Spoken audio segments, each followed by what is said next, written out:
Welcome back, everybody. This is 30 Seconds Excel Solve, and we are here today with another topic which is related directly with the pivot tables.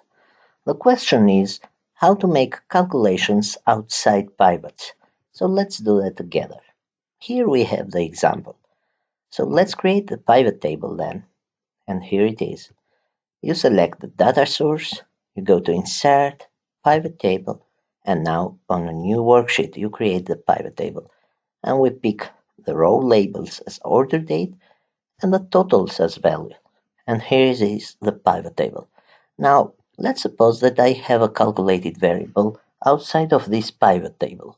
So let's put the calculation for calculating the days of a month. So here it is, day EO month for this order date, and I will pick the month as 0. So for this month, the days. So here it is a calculation for the days of a month. And now my calculation is going to be the total divided by the days of the month. And you see that this is kind of the total per day.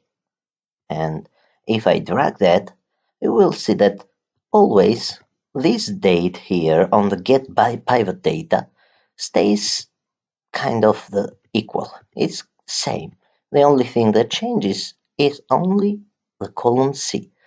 So I have to modify a little bit my get pivot data, because my get pivot data in reality is looking at the data that I will select for the calculation outside pivot.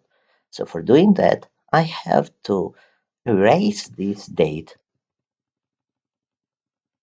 and instead of that, put the proper date that I have. So this A5. Now, if I make the calculation, you will see that nothing changes on the first row. But if you go down and drag the formula, you will see that all of the other rows are changing. Why? Because now the get pivot data is looking for the column, you see, for the data field total on this pivot table that is on column A3 for this order date that is on A6.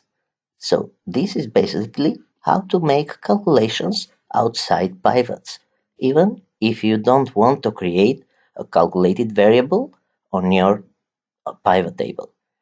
Thanks for watching, and if you have any question, leave a comment. Please don't forget to subscribe. Thanks. Bye.